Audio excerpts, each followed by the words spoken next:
Okay, welcome back from the Suburban Homestead. Today is a day of me doing a lot of chores. Like you might have just seen me making okra to freeze into the freezer so we could preserve it. And it's also my once every 2 week time to mix my chicken feed. So welcome everybody. If I can't, sometimes I see the names of people who join, sometimes I don't. It's all kind of the connection speed. Follow me if you want to shoot me a note, tell me where you are and what kind of chickens you have. Hi, Charity. You can just swipe to the right to follow us or swipe up and to the right if you have a Samsung like I do. So what I do to mix my chicken feed, I found Lisa Steele's book. It's called Fresh Eggs Daily. I think she's at Fresh Eggs Daily on Facebook, and I learned a lot about this from her. She has something called Breakfast of Champion Layers, so I want to give her the credit.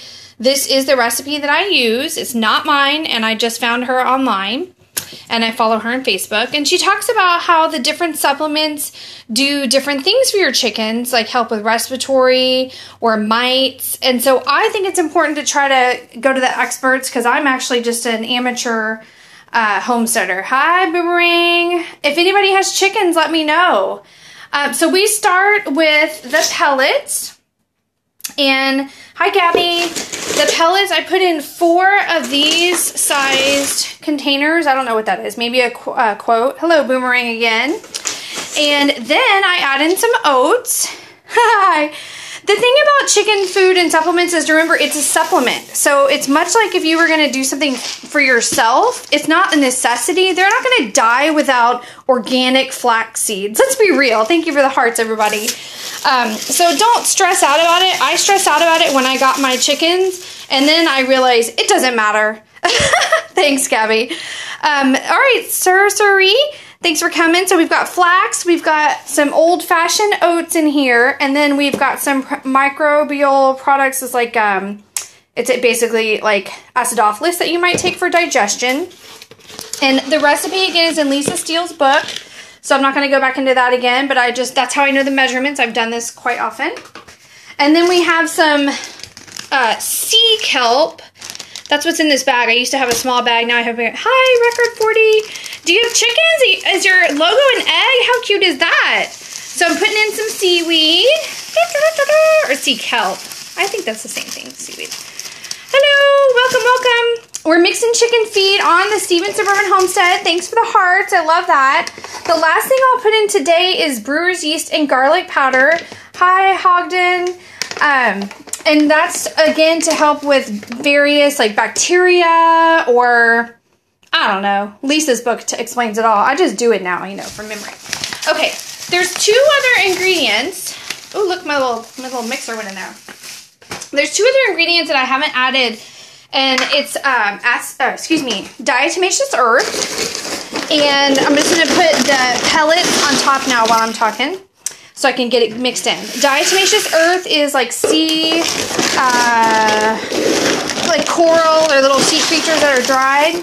And it's really good for getting mites off of their feathers and whatnot.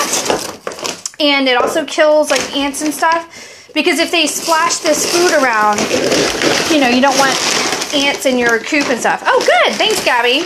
Yeah, this is all trial and error. The last thing I'm not going to put in today because we're actually kind of in a hurry is dried herbs. I do grow my own herbs, or if you have some, you know, you can put them in here.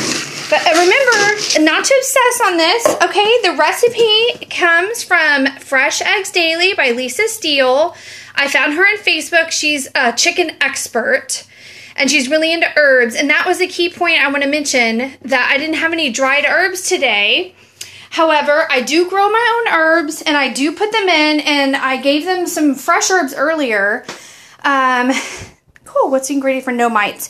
The mite thing, I think, is the diatomaceous earth. I think that's what helps them. Okay, so I put my stuff in a metal can, and then I put it into a 5-gallon bucket, plastic bucket, because we obviously don't have rats in the house, but if you wanted to put this outside, you absolutely could, because rats can't eat through metal, but they can eat through plastic. So A lot of people make that mistake of just putting their food in plastic. Now, I am in the Houston area, and it's extremely humid. Thanks for the hearts, y'all.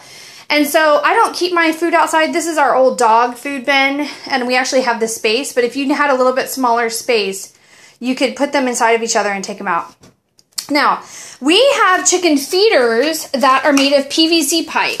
Let's walk outside, I guess. If you would like to walk with me, stick around. I'm going to take this stuff. You know what I may do so I don't make y'all dizzy and so I can mix this, because it's like really hard to mix it with one hand. I'm going to end the broadcast and I'm going to pick back up in like 3 minutes, and I'll show y'all it mixed, and we'll be out at the chicken coop and I'll show you how I load them, okay? So stick with me just for a few minutes. Go ahead and subscribe by swiping to the right and then swiping up and to the right if you're on Samsung, okay? Thanks, and I'll see you in a minute, okay? So get your notification by following us. I'll be right back.